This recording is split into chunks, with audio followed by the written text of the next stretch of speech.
Though this may not be that new, Splatoon is a rare new IP from Nintendo. And guess what, my friends? It's a shooter. A shooter where you shoot ink and swim in the ink in a squid form. Yeah, I didn't say it would make sense at all.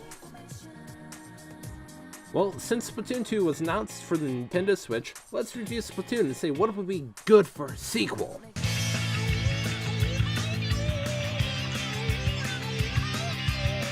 Now, there's a single player campaign, but for sake of convenience, I'm not talking about the story of Splatoon.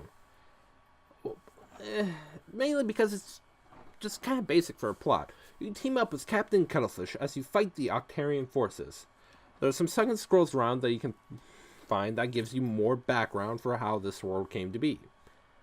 So since we're talking about the single player, let's talk about the levels itself. They're fine, but this mode only serves to give newbies a chance to easily learn the game.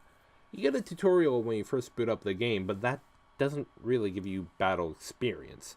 Single player does, but that's against an AI who is really distracted by a bomb. And multiplayer is where the game really shines.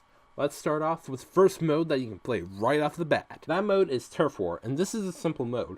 All you need to do is cover the area in your team's color of ink. When time runs out, you can't move or shoot anymore, but when time runs out, that doesn't mean the ink on the ground is final.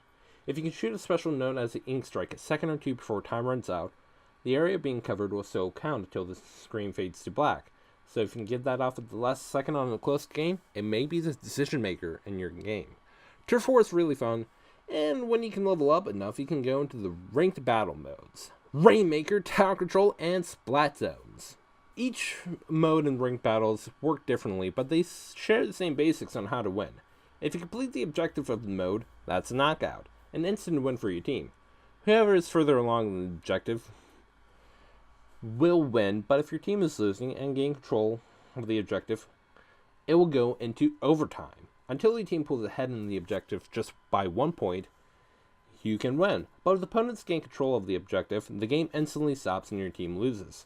This is fun, but a heated mode, and something like that doesn't help with me, being the over-competitive fuck that I am. I'm really close to punching a hole through my window, and I really trying my damnedest to hold back that feeling, because I don't want to block my dog from all the glass while I'm cleaning it up.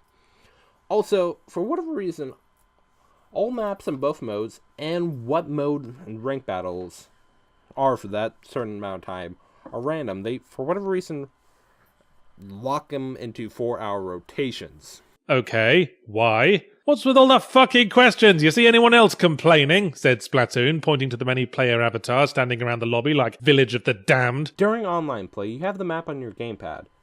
And with this, you can see where your teammates are, and if the special echolocator is activated, you can see where your opponents are as well.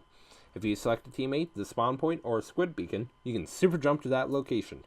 But be forewarned though, squid beacons will be seen by not just you and your team, but by your opponents as well. You can use that to your advantage by hiding and splatting. I don't really use that technique because it's A, boring, and B, if you're just waiting there for the whole match, that's just lazy. And letting your team down, there's also another mode called the Battle Dojo. This is local multiplayer where you and a friend can shoot balloons. This mode I highly do not recommend, because with the balloons, it's RNG where they show up. And this is the only way you can actually use the Pro Controller or the Classic controllers. That's one thing I don't really like. Personally, I think it would be great if I had a Classic controller or a Pro Controller in my hand and have the gamepad next to me so I can just shoot where I want and look at the gamepad easily.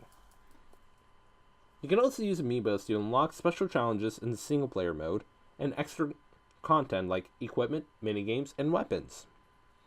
These challenges either give you limited ink to use, gives you a time limit while simultaneously replacing your squid form for the Kraken, or replacing your weapon with a roller or a charger.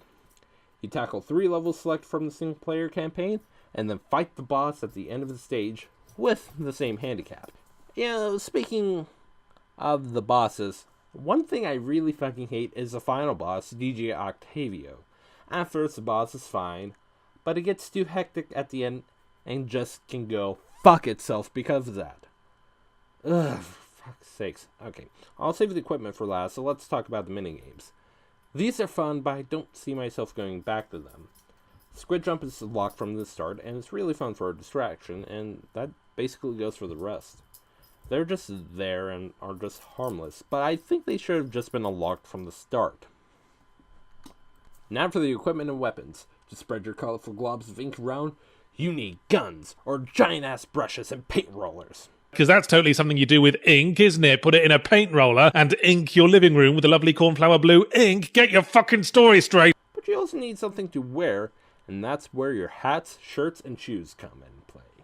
They all have perks. Some are locked to certain in-game brands, and some perks cannot be changed. Speaking of perks, they're kind of random. Well, not kind of, they are random. And yes, shooter players, you heard me right, random perks. I don't really like this method of adding perks, but I'm not minding it because I did get some good rolls on some of my stuff, and I don't feel like keeping a flash drive stuck in my Wii U to actually have some equipment with good perks. You can talk to the character Spike to reroll the perks that you have, but the thing is, you can only reroll them if there's 3 slots on them. And speaking of slots, you can add extra slots up to the maximum of 3. I don't mind adding extra perks, you just gotta be lucky with each roll. Or with the other option, to, well, order a piece of equipment from another player avatar. I love going crazy with my blaster, so when he got this piece of equipment, this pair of headphones with the exact same perks from another player avatar, I was happy, but be forewarned with this, because this does not always happen. Very rarely does Spike actually get a piece of equipment that's exactly the same as what you ordered it. I got this piece of equipment expecting it to be all filled with the Inksaver subs.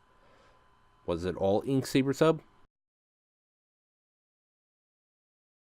I love this soundtrack, but the song I really love most of all in this soundtrack is Splat Attack. I just love this song, and this gives me great hype for the battle. And all the models for the characters look great, well, except for the Inkling boy. He just kind of looks bad, and I prefer the Inkling girl's design.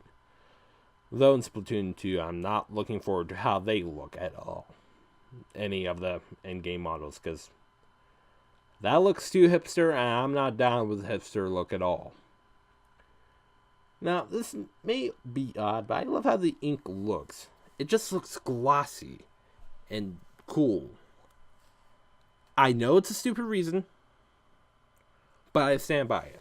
So now, taking into account of gameplay, graphics, and sound, Splatoon gets a 10 out of 10. This is a really fun game that anyone can pick up to play. The only things that really bring the main game down are the randomized perks and motion controls. Oh yeah, I didn't mention this. Personally, I don't like the motion controls because originally I thought they were fine. They worked out for me.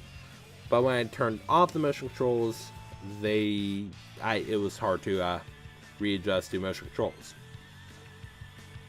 And I don't mind these at all because, well, A, with randomized perks, I actually got some good rolls, and B, with motion controls, you always have the option to turn them off, which I really, really hope that in Splatoon 2 you can turn them off.